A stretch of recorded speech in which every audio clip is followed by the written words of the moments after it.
दोस्तों नमस्कार, बहुत स्वागत है। मध्य प्रदेश के समस्त अतिथि शिक्षक भाई और बहन वीडियो को पूरा देख लेंगे। हर एक शब्द में अपने आप में एक बड़ा इम्पोर्टेंट अपडेट है। प्रदेश के समस्त नए और पुराने अतिथि शिक्षकों के लिए प्रदेश के वर्तमान मुख्यमंत्री मोहन यादव जल्द ही अतिथि शिक्षकों की विभागीय परीक्षा को लेकर ऐलान करेंगे।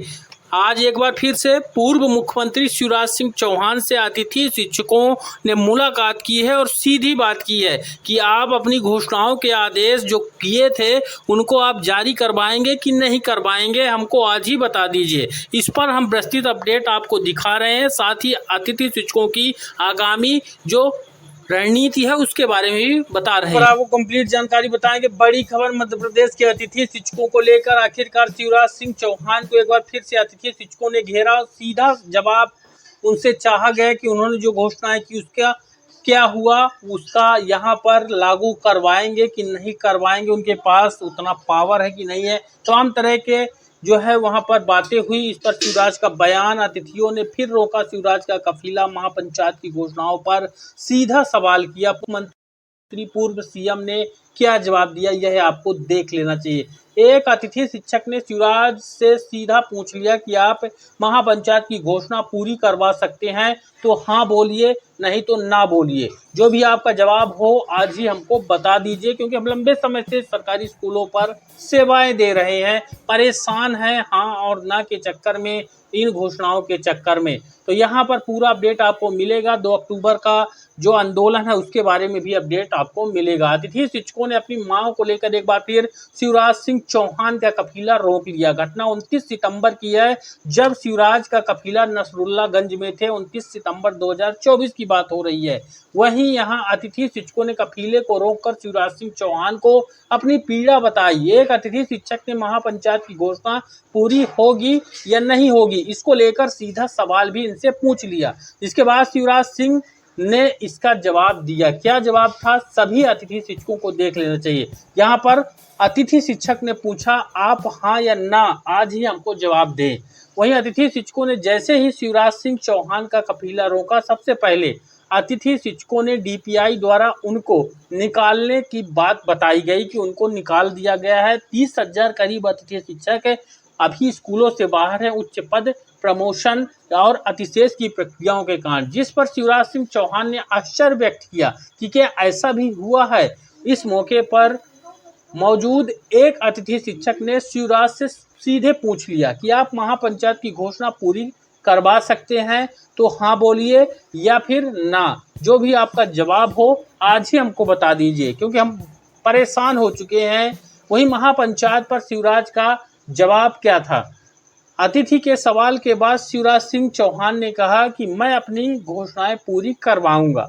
उन्होंने कहा कि इसे लेकर मैं बात करूंगा। वहीं बता दें कि इससे पहले भी अतिथि शिक्षक भोपाल में शिवराज सिंह चौहान से मिलने उनके बंगले पर गए थे। तब भी शिवराज सिंह चौहान ने अतिथि शिक्षकों को यही आश्वासन दिया था। हालांकि इस बार अतिथि शिक्षकों ने शिवराज सिंह चौहान से सीधा सीधा सवाल पूछ लिया। वहीं अतिथियों के लिए शिवराज के क्या मायने हैं। अतिथि शिक्षकों का मसला प्रदेश सरकार द्वारा हल किया जाना है।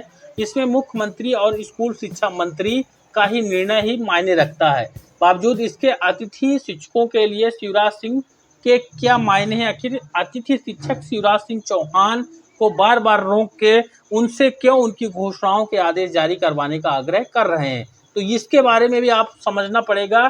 इसका कारण है कि प्रदेश में विधानसभा चुनाव से ठीक पहले 2 सितंबर 2023 में बतौर सीएम रहते हुए शिवराज सिंह चौहान ने ही अतिथि शिक्षकों की महापंचायत बुलाई थी और इस महापंचायत में उनके भविष्य को सुरक्षित रखने के लिए कई घोषणाएं भी की गई थी। क्या घोषणाएं की गई थी वह भी आपको दिखाएंगे, ताकि आपको एक ही वीडियो में हर चीज समझ में आ जाए।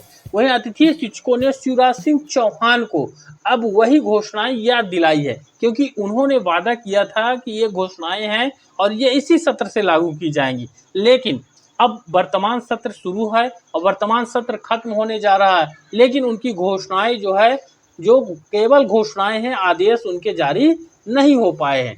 वहीं महापंचायत की क्या घोषणाएं थी जो अधूरी हैं।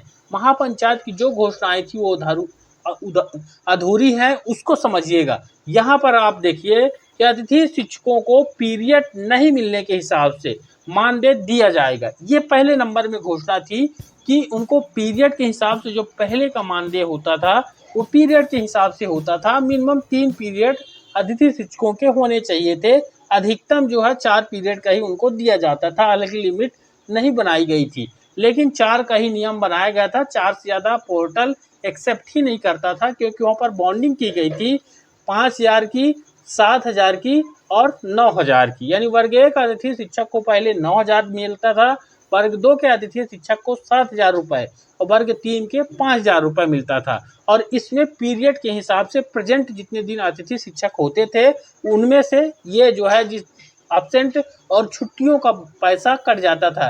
यानी 5, 7, 9 ये केवल कहने का था, यह मिलता नहीं था। वहीं इस व्यवस्था को बदलने के लिए ये वाला जो है घोषणा की गई थी कि महीने के हिसाब से अतिथि शिक्षकों को मानदेय दिया जाएगा। वहीं दूसरा है कि 1 साल के लिए पूरा अनुबंध होगा जो हर साल आगे बढ़ाया जाएगा। यानी इसका ये मतलब था कि जिस अतिथि शिक्षक की नियुक्ति स्कूल पर हो गई है, तो जैसे वर्तमान में अभी उच्च पद प्रभार अतिशेष ये तमाम प्रक्रियाएं मध्य प्रदेश सरकार की है, तो मोहन सरकार की है, तो इसके कारण 30,000 से अधिक अतिथि शिक्षक बाहर हो गए और वह अतिथि शिक्षक 2024-25 में ज्वाइन हुए और ज्वाइन होने के बाद प्रमोशन और अतिशेष नियमित शिक्षक आने के कारण बाहर हुए। तो अगर ये वाला लागू हो जाता तो इस साल अतिथि शिक्षक बाहर नहीं होते, भले ही वहाँ पर कोई रेगुलर शिक्षक आ जाता। तो ये वाला भी लागू नहीं किया गया। वहीं शिक्षक भर्ती में 25% का आरक्षण वर्तमान में अतिथि शिक्षकों को मिलता है। इसमें भी बड़ा खेला किया गया था। 25% अगर आप गेस्ट कोटा के सेलेक्ट करते हैं तो भर्ती में मान लीजिए 100 पद हैं और 100 पद में 25 पद ये रिजर्व किए गए गेस्ट कोटे में अतिथि शिक्षकों के लिए। अगर कोई कैंडिडेट यहाँ पर अतिथि शिक्षक है और अतिथि शिक्षक कोटा में उसने फॉर्म भरा हुआ है, तो यहाँ पर 100 में से ये 25 सीटें ही उसके लिए हैं। अगर ये 75 सीटें जो बचती हैं, इन 75 सीटों में अगर किसी के मान लीजिए कि 100 नंबर आए हुए हैं 150 में, तो उसका सिलेक्शन हो रहा है और ये 25 सीट जो है इस वाले कोटे के अतिथि शिक्षक वाले जो सिलेक्टेड कैंडिडेट है उनका 110 नंबर आया हुआ है, तो नियमानुसार 110 वाले को उठा के 75 वाली सीट पर जाना चाहिए था। यानी इन 75 पदों पर उसको जगह मिलनी चाहिए थी, लेकिन यहाँ पर खेला किया जा रहा 25% का बता करके। ये 25% यानी 25 पदों के अंदर ही आप रहोगे, भले आपके नंबर जो है ये 75 जो पद हैं उन पदों में जो कम नंबर वाले सेलेक्ट हो रहे हैं उनसे ज़्यादा होंगे। यानी यहाँ पर खेला है। तो इस 25% को हटा करके 50% की घोषणा की गई थी। यानी सीधा सीधा बता दें कि अगर 100 पद है तो उसमें 50 पद अतिथि शिक्षकों के लिए रिजर्व रखा जाएगा। इसका भी जारी नहीं किया गया। वहीं हर महीने एक निश्चित तारीख पर मानदेय मिलने की व्यवस्था, इसको तो भूल जाइए, क्योंकि 3 से 4 महीने 5 महीने के बाद ही अतिथि शिक्षकों का भुगतान हो पाता है। वहीं यहाँ पर 5वां था कि पात्रता परीक्षा लेकर अतिथि शिक्षकों को नियमित करने की दिशा में योजना बनाई जाएगी। यानी अतिथि शिक्षकों की पात्रता परीक्षा लेकर यही मांग पर अतिथि शिक्षक अब जो है अड़ गए हैं। ये 5वें नंबर की जो घोषणा थी ये बहुत महत्वपूर्ण घोषणा थी, क्योंकि जो काम कर रहे हैं और जो बाहर हो चुके हैं वह भी इस घोषणा के बिंदु अगर जारी कर देते हैं तो इसके अंतर्गत वो स्कूलों पर अंदर हो जाएंगे, यानी शिक्षक बन जाएंगे। वहीं जो 6वां था कि साल के बीच में कोई गैप नहीं होगा, ना तो किसी अतिथि शिक्षक की सेवा समाप्त की जाए। इसका ये मतलब था वर्तमान में 10 महीने करीब अतिथि शिक्षकों की सेवा रहती है। अगस्त में नियुक्तियां होती हैं और यह नियुक्तियां अप्रैल में ख़त्म हो जाती हैं। यानी सीधी तौर पर 7 से 8 महीने 10 महीने का अतिथि शिक्षकों का कार्यकाल यहाँ पर रहता है, या फिर जब नियमित शिक्षक आ जाए तब तक। लेकिन यहाँ पर बताया गया था कि गैप नहीं होगा, यानी छुट्टियों का भी पैसा यहाँ पर मिलता है इस वाले बिंदु के लागू होने से। लेकिन केवल एक लागू हुआ, ऊपर वाला, वह भी वर्किंग डे में अगर एब्सेंट अतिथि शिक्षक हो जाते हैं तो उनको उस दिन का मानदेय नहीं दिया जाएगा। यानी मासिक मानदेय उनका अभी भी नहीं हुआ, भले वो मासिक बोलते हैं। मासिक तब होता जब उनको छुट्टियां अलॉट की जाती और वर्किंग डे में अगर 1 या 2 दिन वह एब्सेंट होते तब उसका वेतन उनको न कटता। तो यहाँ पर देखिए अब अतिथि शिक्षकों ने इन ऊपर मांगों पर क्या दिया है। 2 अक्टूबर भोपाल में एक बड़ा आंदोलन यहाँ पर कर रहे हैं। 2 अक्टूबर 2024 को भोपाल में बड़ा आंदोलन, राजधानी भोपाल में 2 अक्टूबर को अतिथि शिक्षकों का बड़ा आंदोलन है और अतिथि शिक्षकों से जुड़े सभी सोशल मीडिया ग्रुप में इसे लेकर मैसेज आपके सामने मिल गया होगा। वहीं आज़ाद अतिथि शिक्षक संगठन के बैनर तले यह आंदोलन की जिम्मेदारी ली गई है, जिसे समन्वय समिति ने सपोर्ट किया है। 1 अक्टूबर की रात से अतिथि शिक्षक भोपाल पहुंचने लगेंगे और इस बार का आंदोलन 10 सितंबर 2024 का जो पिछले महीने का यहाँ पर आंदोलन था, उस आंदोलन से डबल यहाँ पर अतिथि शिक्षक उपस्थित होंगे और इस बार आदेश विभागीय परीक्षा का वह लेके जाएंगे। इस मूड में वह भोपाल आ रहे हैं। वीडियो को सपोर्ट करिए और इसको शेयर जरूर करिए। इसमें हर वो चीज़ बताई हुई है अतिथि शिक्षकों के लिए जो फायदेमंद है और सरकार के जो ये मंत्री, पूर्व मुख्यमंत्री या वर्तमान मुख्यमंत्री या शिक्षा मंत्री जो बोलते हैं वो और करते नहीं हैं, उस चीज़ की पोल इसमें खोली गई है। जो मेरी जानकारी बेहद इंपॉर्टेंट है। चैनल पर नए हैं तो सब्सक्राइब का बटन जरूर दबाइए और वीडियो को लाइक करिए। धन्यवाद।